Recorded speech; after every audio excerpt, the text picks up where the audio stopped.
ক'ব বুলি আমি শুনিছোঁ। এইটোতো বাৰে বাৰে কৈ আহিছোঁ, আমাৰ দলত এটাই সিদ্ধান্ত আছে যে কোনো দলৰ লগত মিত্ৰতা নকৰিব। আৰু দলত এটা সিদ্ধান্ত আছে, এইটো হ'ল দুটা লোকসভাত বিপিএফে খেলিব, দৰং ওদালগুৰি একটা আৰু কোকৰাঝাৰ লোকসভা। আৰু প্ৰিপাৰেশ্যনটো খুব ভাল, দুটা সমষ্টিও খুব ভাল।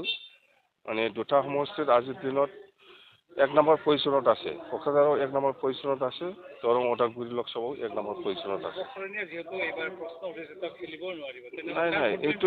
নাই এইটো এৰাশৰণীয়া খেলিব পাৰে নোৱাৰে, এইটো আজিলৈকে ইলেকশ্যন কমিশ্যনৰ পৰা এনেকুৱা নটিচ ওলোৱা নাই যে সি খেলিব নোৱাৰে বুলি। আজিৰ দিনত সেইটো কোৱাটো মানে মোৰ কাৰণে অসুবিধা আছে।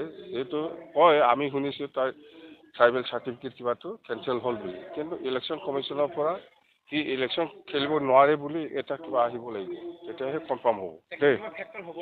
নাই ফেক্টৰ নাই, এতিয়া কোনো ফেক্টৰ নাই। এৰাশৰণীয়া এতিয়া কোকৰাঝাৰ লোকসভাত ফেক্টৰ নহ'ব।